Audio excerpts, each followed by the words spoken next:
Hello, and this is going to be my editing video for what is basically going to be like making a nice photograph look a little bit older, maybe a little bit antique, but just for fun, really. So this is just a generic stock image of Big Ben. So the first thing we're going to do is we're going to create what I'm just calling the half sepia. I don't really want a full sepia effect, I just want sort of half sepia. So the way I'm going to do this is I'm just going to create a hue and saturation layer. And then my hue and saturation dialog, I'm going to click colorize.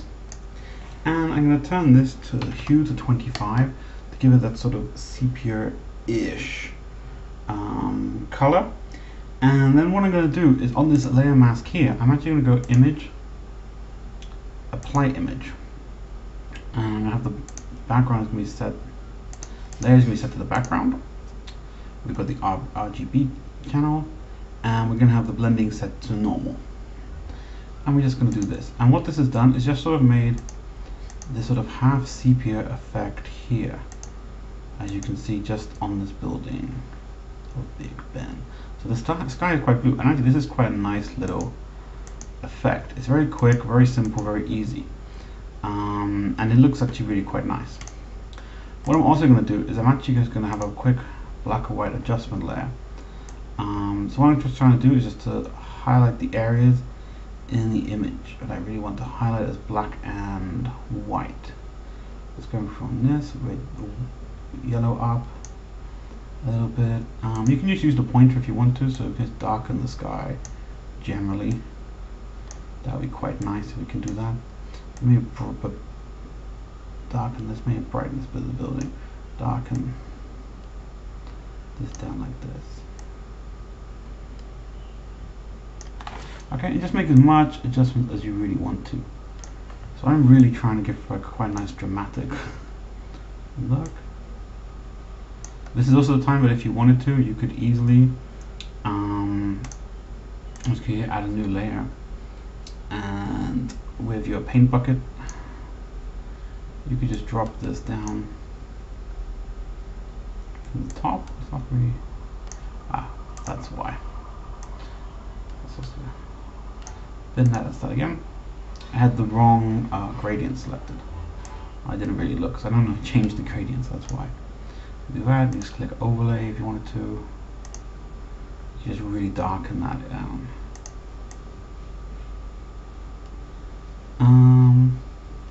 But I don't really want it on this particular picture. So there we go. Okay, so we got the black and white adjustments. Definitely darkening that down. The greens. And the greens could actually probably go quite bright. Doesn't really matter too much exactly how much you change it, just so that you've got it the way you want it. Now if we click back on here, all I want to do is click this bit, and this thing it clips this adjustment layer to this one. So what it means is that everything, when I turn this off, you can just see like that. So it actually looks quite nice. Okay, so next bit we're just going to sort of look at creating the burn, which is what I'm going to call it. And the burn is just going to darken really the main part of the image. So the first thing I'm going to do is just duplicate this layer twice. What you just saw just once. And I'm going to set this to difference, and it's just made it black. Go to filter, artistic, neon glow.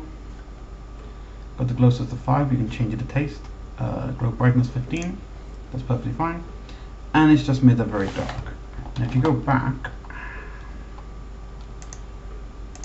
and take it off and go back again, neon glow is here. You can sort of adjust that a little bit. -2, so let's work from a bit lower than 2 or a little bit bigger. The 5 is generally quite good for the look that I'm wanting. And what it's done is just darkened everything there. On levels, just change that to 0.1. What we've done then is move all the midtones up to the basically to the point of brightness, and then change that layer to screen. And really, you've just really darkened this. So what I'm going to do now is just group it. Those two adjustments. Name it burn. Okay.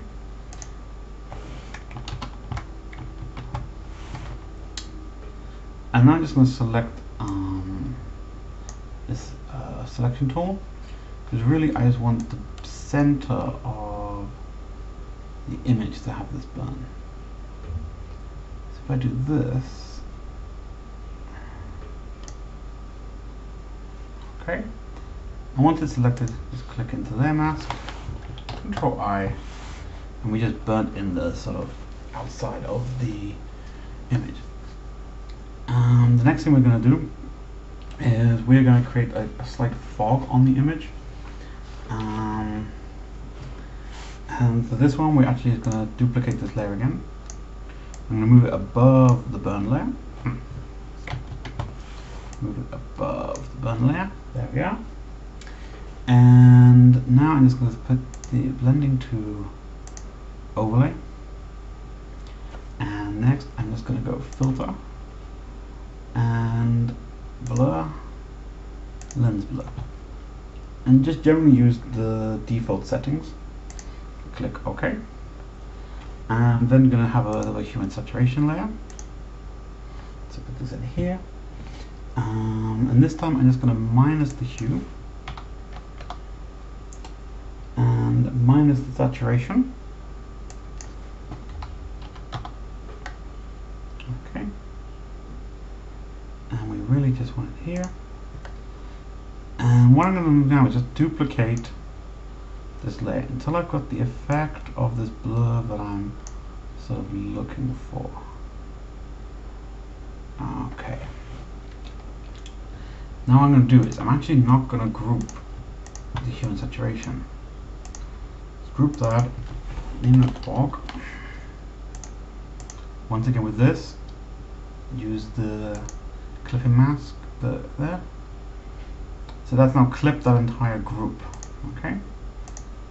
Once again. So what I'm going to do now is use my selection tool again and just select a smaller area. So I'm actually just going to go from here. Just imagine the same position here. Okay.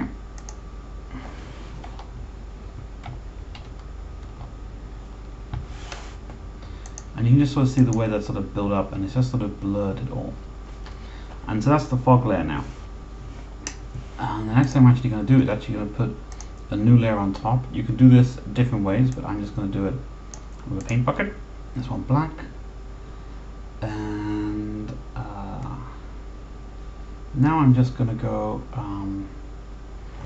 select all. I'm going to quickly modify the border. I'm going to do 200. I'm going to select again and I'll modify the feathering. So 200 is pretty good again. And next what I'm going to do is once again here. Okay. See, it's just this corner. Put this over into overlay.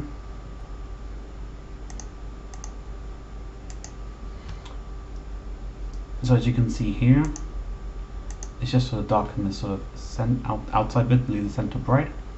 Change the blending to overlay, duplicate, and change the second layer to multiply. Just to sort of darken everything. I mean, you can just position them the way you really want them. If you have the overlay on top, it's actually it's hard, and the other way it's a little bit softer, and I prefer the sort of softer look. The next thing I'm actually going to do now is I am going to add a texture layer. So I have my texture folder, and I'm actually probably going to add quite a few different textures on top. I have also different ones just ripping here. So I actually was just looking at the Stardust one, so I'll probably put this one in. So it's going to drag and drop and quickly scale it to size to make it fit. Okay, enter. And I also want to have like a sort of papery texture. I was actually going to go more to my paper at the top. That's all like different ones. This is a more colored, more like ink blotting paper, I suppose. I did have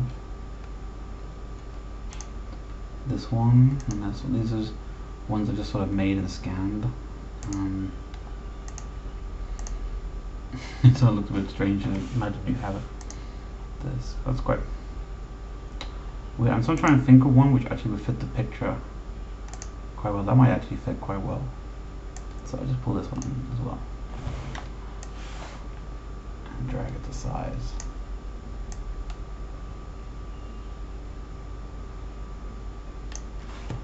And click OK. Okay, so now I've got two paper textures. The one thing you want to do is just to rasterize. So right click, rasterize layer, right click, rasterize layer. Okay. So on this one, what I'm actually going to do is I'm actually going to go select color range.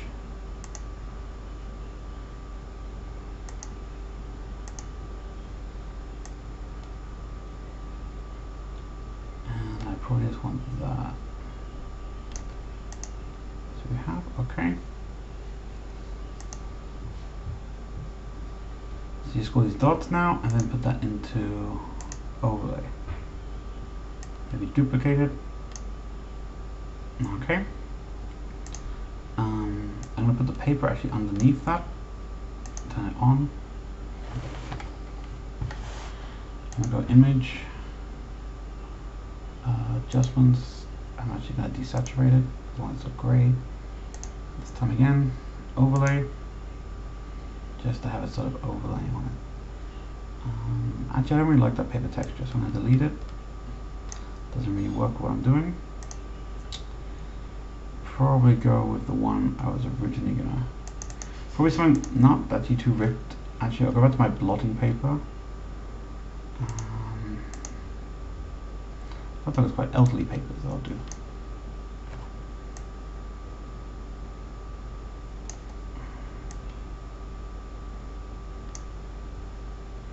Okay.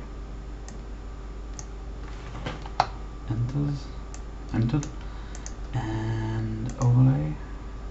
Okay. Rasterize it.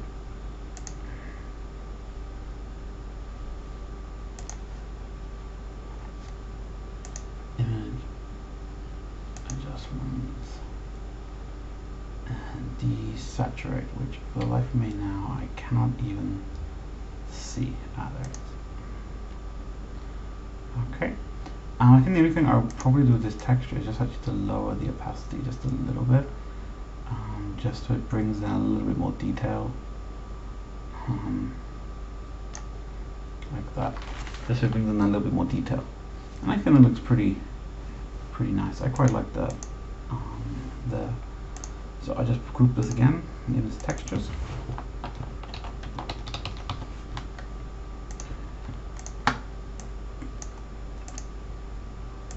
Okay, group these ones.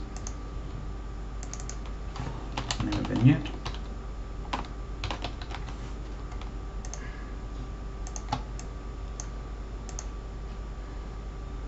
And the top one, group again.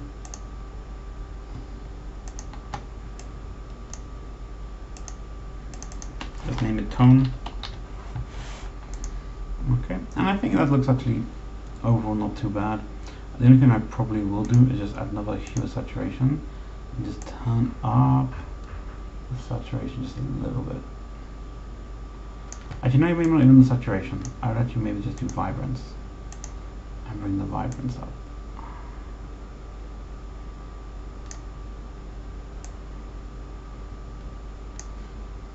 Yeah, that looks quite nice now. I quite like that now. So let's just try and give it more of a kind of antique-y, older sort of look. It's actually more just for the toning and more just for fun. I'm not actually too sure if I like it. It's quite amusing. Okay, so thank you very much for watching, and I'll see you next time. Bye.